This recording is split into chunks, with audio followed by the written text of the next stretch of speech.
Hey everyone, it's Unishek here, and welcome to a Halo Infinite development update. Today we're going to be talking about the recent tech preview with a live producer, Sam Hanshaw, and then we're going to be jumping on board with Sketch and Joseph Staton to hear more about the road to launch. Before we dive into it though, I want to preface that we won't have any new gameplay, but we will have a ton of good information to talk about. So with that housekeeping out of the way, Sam, how's it going? Pretty well, to be honest. Really excited to talk about what we learned during the tech preview. I think the fans were pretty excited to get their hands on the game, and so probably equally excited to find out what we learned from them getting their hands on the game. So, tech preview went out. We thought it was pretty darn successful. From your perspective, how'd it go? Yeah, it was a success. We had some problems along the way getting there, but it's important to have those kinds of problems because those are the things that we want to address now rather than have them crop up as a surprise at launch. Yeah, and that's kind of why we started testing at such a large scale already so early. So this was obviously our first big scale flight we've done. It was a global release to hundreds of thousands of people, and those people did over 1 million bot matches, and they also participated in weapon drills over 2 million times. And probably most importantly for me is they filed thousands of support tickets. Yeah, and that's good to hear because we want player feedback not only about the game, but also on the state of the game so that we can continue to improve and iterate on the road to launch. Yeah, absolutely. And kind of speaking of those learnings, right, that we're getting from those tickets, overall, what were some of the key learnings from the flight? Sure. So we know we had a lot of pain around getting into the flight initially.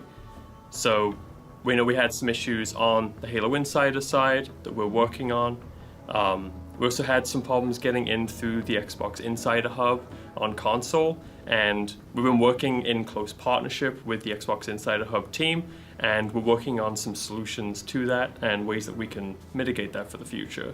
So on top of Waypoint and Xbox Insider, we also got a lot of feedback around the PC and console kind of optimization and how it ran on those machines. Do you have any info you can share there? Yeah, so starting off with PC, this was our first time flying to so many different hardware configurations, and we uncovered some issues. One of the things that was pretty painful for everyone was we had like a misconfiguration in how the EXE was running, and that was resulting in about a 20% performance drop. That's been addressed on our side, and so for the next release, can expect at least a 20% improvement in performance. We also had specific problems with GTX 900 series graphics cards. You know, these are things that come out when we have more people participating in the flights and things, and we get to see a lot more of the hardware configurations, so that's something that the PC team's working on actively. And as with all things with both PC and console, we're going to see a lot of performance boosts over the next couple of months. And a quick reminder to everyone that this build that we flighted for Tech Preview was about 2 months old. And so stepping back to kind of the trunk of development, it's like going in a time machine. And since it was a 2-month-old build, right, we've already addressed numerous things with stability and loading issues, right? I know loading issues were a common thing in this flight. Yeah, they were. We know that in addition to getting into the flight, getting into matches was a bit of a struggle. So match loading had some inconsistencies. Some folks would drop out of matchmaking every now and again. Some folks dropped out consistently. And while that did cause a lot of pain for folks, it also helped us get a lot of data so that we could address those issues. And going back to the main dev branch, we've had folks working on it, and now people are getting into matches super consistently. So much better already. Yeah. Right. And we also have a new loading screen, I heard, right? Yeah, that's true. There's nothing worse than getting kicked out of matchmaking, except getting kicked out of matchmaking when all you've had to look at is a black screen with 3 dots. So now we got some nice new loading screens for people to look at that they should be seeing for a lot less time than they saw the black screen too. So nice new loading screen, but less time to actually see it. Yeah. So once people got in past the loading screen, we had bot matches for them and weapon drills for them, with a little bit of PvP for 2 hours. What was the reasoning behind choosing bots and weapon drills? So the bots and the weapon drills are two key pieces of our new player onboarding. And so having players experience that for the first time in our first kind of public flight like this was really important, because we get that initial feedback of what it's like to pick up this game and learn it through the weapon drills and through bot play. One other thing that we get from flighting using the bot matches is we only have 4 people in each match. So we have to spin up a dedicated server for every 4 people who are on. So essentially, by doing this, we doubled our server strain for this audience size. So this increases our confidence for shipping and releasing to larger and larger audiences. So we know, with the hundreds of thousands of people who we invited for this tech preview, when we did it with bots, that we can handle twice that many people at least with PvP. That's really cool, actually. I remember people were talking about why bots, why weapon drills, so thank you for diving into that. Oh, no problem, yeah. And I think that the bots kind of showed up well, you know? I know we got a lot of good comments and good feedback on how the bots behave, and a lot of the feedback that people gave, you know, that's being incorporated too. Yeah, people were intimidated by the bots, which is really cool to see. Up next, we also had a few people talk about the Halo support site kind of closing down at the very end of the flight, right? Right as we cut off the flight, we also closed off the Halo support site. And I know that's something we were looking to change moving forward. Yeah, I mean, that's one of those things where, like, in hindsight, it makes total sense. Everyone wants to play until the last minute of the flight, and when it closes down, they're going to head on over to file the bugs. They don't want to waste their flight time filing bugs. So now we're going to be keeping that support site open past the end of the flight, so that the people who were dedicated and playing the entire time, not wanting to dip out of any of the Halo action, they can file their bugs at the end. We do recommend that, you know, you keep a notebook so that you've got your bugs fresh when they happen, because there's nothing worse than hitting some game-breaking bug and then forgetting about it 2 hours later because you've had too much fun playing Halo. Too much fun playing Halo. No such thing. So looking ahead on the road to launch, what do we have next for flighting? You can definitely expect another big-scale flight like this with even more people invited. We're going to include the same content that we had this time, the bots and the weapon drills, but we're also targeting a full release of 4v4 PvP action, and we want to go even bigger and have big team battle. So those are our targets for the next flight to come.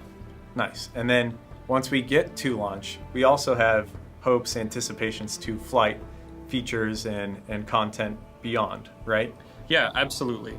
This flighting program that we're kicking off now, obviously we're gearing it towards getting those bugs and that feedback for launch, but Halo Infinite is a game that's going to go on, and when we have new features that we want to test, we're going to do it in the same fashion. So we're setting up this program to be lasting through beyond launch. Nice, yeah. So people need to make sure they're registered for the Halo Insider program over on Halo Waypoint so that they can participate in this upcoming big team battle flight, as well as the flights that we'll have beyond launch, right? Yeah, absolutely. If you haven't signed up for Halo Insider profile and completed all of the steps, then why are you watching this video for? Go do it. Go do it. So, Sam, thank you so much for joining us today. Before we wrap up our segment, did you have any closing words that you'd like to say to the community? Yeah, I mean, thank you, Uni, for having me here. Thank you, people in the community, those who participated in the flight, those who've signed up for Halo Insider. Truly, like, this success is yours. And this is the beginning of our conversation with you, and we couldn't be happier to kick it off in this fashion. I also want to say a thanks to the folks who aren't in the studio today. Like, so many people worked on this tech preview to get it out to everyone, and they've been working hard on all the feedback and bugs that we got from this. So a huge thanks to, like, all those folks. I'm just a guy who gets to sit in a chair and talk about it, really, and the team deserves all the thanks in the world for delivering what they did to our players. Yeah, I could not agree more. I do want to address that. We know that there's quite a few Halo players that want to know what happened to their feedback that they left on the forums, on Twitter, sent to the community team directly, And we will have a blog coming up on Waypoint here in the next few weeks. So make sure you stay tuned for that. And as always, make sure you're registered for the Halo Insider program so you can participate in these upcoming tech previews. Now we're going to toss it on over to Brian, aka Sketch, and Joseph Staton to hear more about Halo Infinite and the road to launch. Hey everyone, Sketch here from 343 Industries. We are in the Hub at our studio in Redmond, Washington, and I am joined today by Halo Infinite's Head of Creative, Joseph Staton. Joseph, Brian, how you doing? Good, I'm doing well. Thank you for inviting me to the Hub. I mean, before we get too far ahead, I just want to call out serious deja vu right now. And interestingly enough, as I've been thinking about this more, I know you joined 343, kind of came back to Halo last fall, but this is the first time you and I have been kind of side by side talking about Halo together since 2009 with a little game that you were working on called Halo 3 ODST. Oh, that's straight to the heart. That's right, man. That was a long time ago. Oh my gosh. Was, and you know, just to make sure we've all got a mental image of kind of what that was like back then and how far we've come, I found some B-roll that I kind of want to make sure the community had a chance to just remember the good old days. So let's take a quick look at that. What if the phones rang? Ah, yes. I think we know the phones did ring, right, Joseph? Yeah. And yes, of course, back then the community had a lot of fun in the early days of memery with that little freeze frame face. I want to point out though, 12 years later, I'm getting a very similar vibe from another recent meme our community created. I just want to give you a chance to check this out. I think you might have been the inspiration for this. Yeah, I gotta say, I do befuddled very well. Just that. Well, I mean, here we are again. 12 years later, things have changed. They kind of haven't though, right? No, I mean, here we are, two grizzled ancients getting back together again, talking about Halo. But, you know, Brian, fair's fair. I'm not the only one with 2009 archival footage sitting around. So let's take a little peek at that. Hey, and if I'm not mistaken, is that the same coat in that photo that you're wearing today? What can I say? He's defrosted you like Encino Man and brought you out. It is. I mean, my hair has continued to grow, but I've been preserved in stasis. It's funny. This jacket's seen a lot of mileage. It's been around. You know, looking at that photograph. Oh, wait, sorry. Look at that photograph. Oh, well played. Yeah, the trap was just there and we sprung it. Yes, you gotta love our community and the jokes. And yes, my hair has grown a lot. And Brian, it looks fantastic. Not gonna lie, it looks good. Although I think the sad thing is, back in 2009, you had way less hair, and I had way more hair. So clearly, a good decade of game development will age you, or maybe not. Maybe not. Depends. I don't know. I think you look pretty much the same. Thanks, It's Brian. just that youthful vigor. Yes, right. Halo is life, right? Yeah. So, Joseph, let's just jump right into this. We just heard from Sam and John. As you know, we wrapped up our big, giant milestone for our first multiplayer tech preview. How do things go? What are your key takeaways from your perspective? Well, first of all, I just got to say it was awesome to have thousands of people just jump in and play. I mean, as you know, the team's been working on this game for a long time, but getting a whole bunch of players to jump in, see what we've been working on, check out new maps, mix it up with the bots, even get in a little bit of PvP, which was awesome. That excitement to see our fans having fun was just a huge emotional lift for everybody at 343.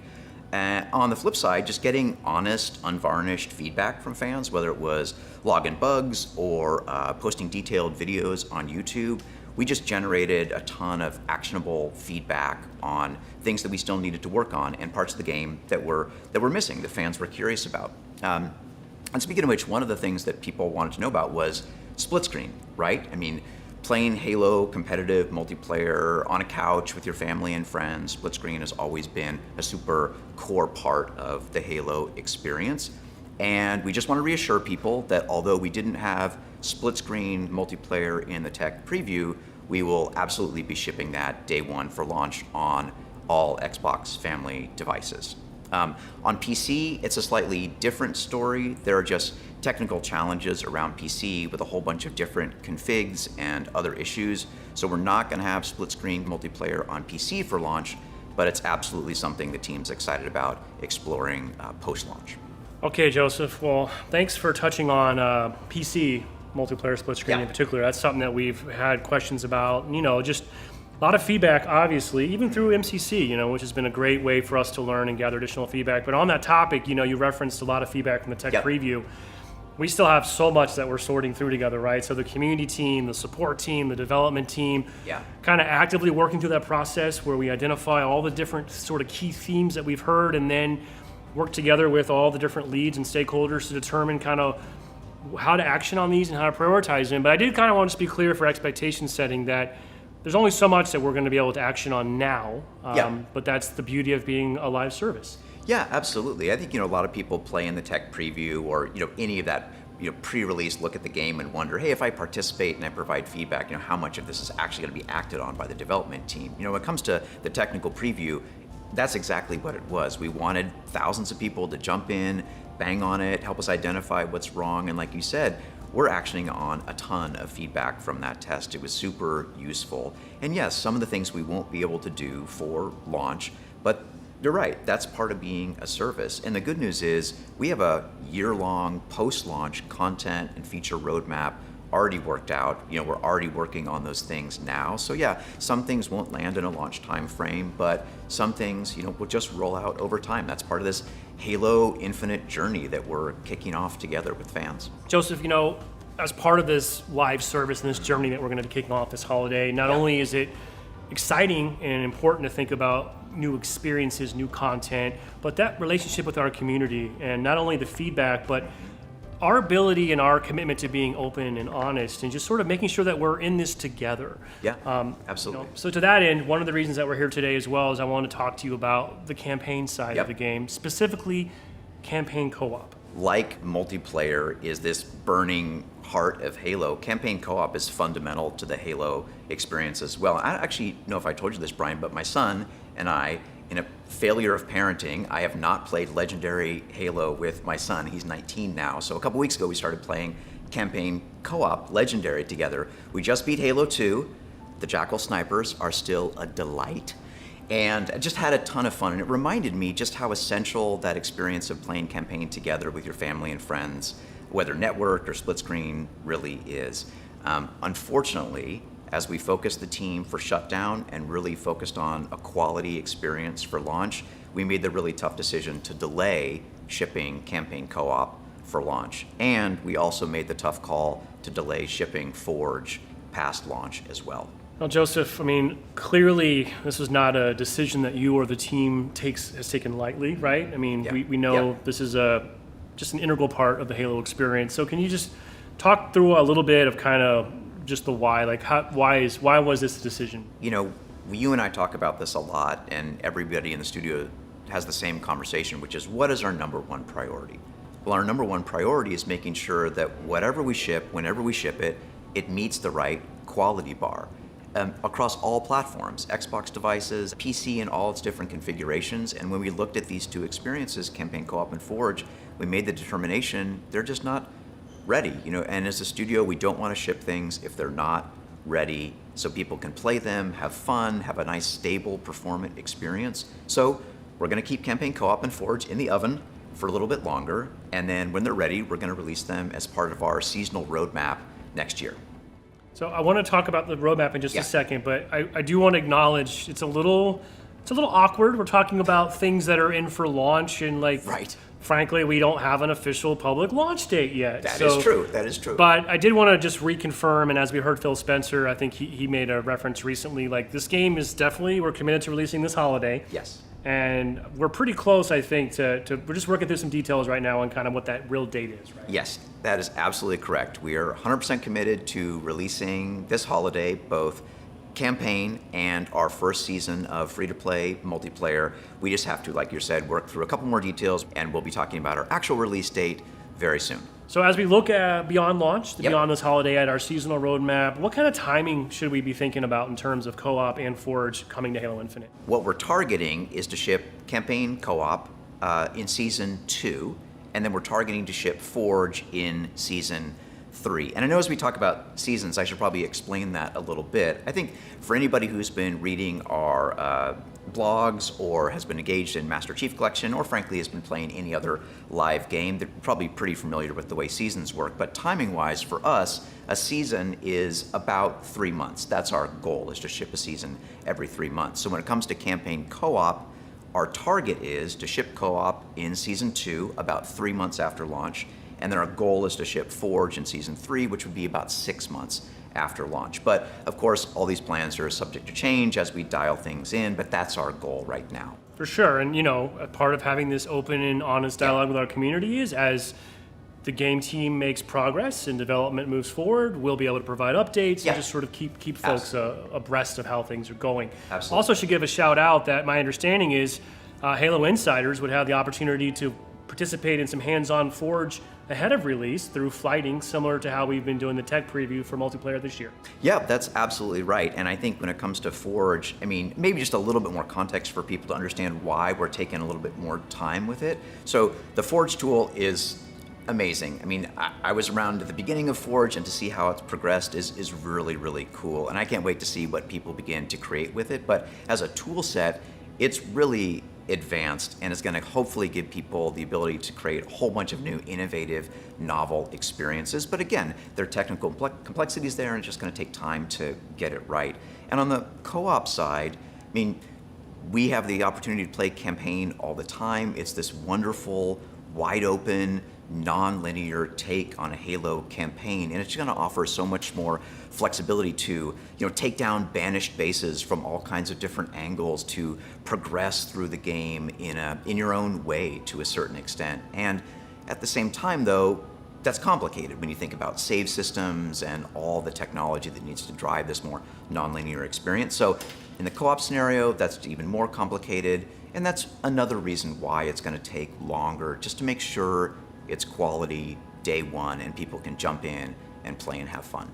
So speaking of things taking a little more time, Yeah. I have to ask, as you and the team were reviewing the status of co-op and Forge, was there ever discussion about potentially delaying the entire game and taking more time to get these in first? Yeah, we talked about doing that, but where we landed was, Halo Infinite is a live game, so it isn't really ever done. You know what I mean? It's going to progress and evolve from season to season. We talk about launch being the beginning of that journey, but to have a beginning, you need to pick a moment and actually begin, So ultimately, we decided we've been working on this game for a really long time. Our fans have been waiting for this game for a really long time. With solo, campaign, and our first season of free-to-play multiplayer in really good shape for holiday, we didn't want to delay anymore. Let's get started, and we'll continue to evolve from there, season to season. So what is the team actively working on right now? What is the focus between now and launch? So the team is in what we call shutdown mode, and what that means is essentially a lot of bug fixing, a lot of reviewing the game, playing, looking at areas where we still need work, whether it's on campaign or on multiplayer. And again, the goal is to make sure that on day one we deliver an awesome experience, whether you're playing on an 8-year-old Xbox One or a brand new cutting edge PC. So yeah, we're in review mode, really taking a close look at the game in the shutdown or polish period. And actually, something really wonderful has been happening recently where for the first time in a very long time, we've been able to gather together safely in person and sit down and review the game together. And we recorded some footage of that happening, so let's show that and people can get a sense of kind of how it looks like inside the studio now as we shut down the game. Yeah, this is a behind the scenes look, raw, right? This is raw trench footage, and it looks like we just evacuated. Yeah. And we're just now kind of coming back into this vacant, sort of semi-trashed environment, right? Yeah, with COVID, we did kind of evacuate the studio, and for a long time, Brian, it was almost impossible to safely gather and just sit down and review the game together, and that was super strange and super stressful because game creation is highly collaborative. So look, it's just a huge relief to be vaccinated and now do what we've always done at this phase in a project, which is sit down and play. I mean, it sounds so simple, but it's like a miracle that we're able to do this again. Joseph, we have to give a huge shout out. I mean, you know how incredibly challenging this period has been. Yeah. And just, Yeah. it is amazing to see people finally being able to come back and lean in. But just the fact that, removing all the desks and creating a safe, spaced out, environment to be able to do this in, or empowering the team to remote work and have the pipelines and infrastructure. Yeah. I mean, so many people have worked so hard to allow this work to continue. 100%. And what you don't see in that footage that we showed, I mean, you saw all the 4 TVs set up, with different consoles plugged in each TV, different PCs plugged in. We're reviewing the game across all platforms at the same time, but you only saw the people in the room. There's actually a Teams meeting happening with like 30 or 40 people in the background, all watching screens, pausing, saying, hey, wait, go to Xbox One. I want to look at that specifically. So it's this huge infrastructure effort, IT effort, just coming together across the entire studio, all teams to make it happen. And I'm just so thankful to the team working so hard to get this done. And like we said, it's a little weird, but it feels great. We're shipping the game. All right, so we are in shutdown mode. Yep. The road to launch is in full swing. Of course, everyone wants to know, when can we see and hear more about this game? Everybody wants to see campaign, especially campaign gameplay. We will absolutely show campaign gameplay before launch, but we just need to stay focused on shutdown mode. Once we're past that hurdle, we're going to be going after things like gameplay captures and trailers that will all be coming a little bit closer to launch. Possible, could you just give us a little tease? Could I ask about Craig? Everyone wants to know anything to share about Craig. How's Craig doing? I know we were joking about hair earlier, but I mean, all kidding aside, Craig's hair looks fantastic. So enjoy old, clean-shaven Craig while ye still can, because Craig's looking sharp these days. All right, so I don't want to keep you longer than we need to. We got a lot of work to get done, clearly. But before we go, just any final kind of closing thoughts you would like to share with the community today? Yeah, I mean, look, we know expectations for this game are high. For us in the studio and for fans, especially in this 20th anniversary year of Xbox and Halo. I just want everyone to know that we're working hard, we're having fun, and we really want to say thank you for your passion and your feedback, and when you push us. These kinds of conversations are great, and I love having them. We're super excited for launch, and we hope all our fans are too. Well, thanks, Joseph. Again, also from me and the community team and the whole studio, truly thank you to our community. Just the passion and the unwavering support and understanding has been just inspirational, especially through some difficult times. I'm super excited about our upcoming technical preview. As a reminder, if you want an opportunity to go hands-on with Halo Infinite's multiplayer, help us test the game for launch, give us more feedback, kick the tires on our brand new big team battle, bigger and better than ever. Go to haloinsider.com. Anyone can sign up. Just a couple quick steps to jump through. We'll be having a bigger and better tech preview coming up. And additionally, sounds like we've got a lot of stuff on the horizon. This is a journey that's just beginning. Indeed, we do. And we need some folks to help us. So if you're watching this and you've got the skills, please go to 343industries.com. Check out our latest career openings. We are always looking to bring more people in to help us build the future of Halo. So, thank you very much for watching today. Stay tuned. Be sure to follow Halo on Twitter. Keep tabs on HaloWaypoint.com. We'll have a lot more to say and show in the very near future. Thank you very much.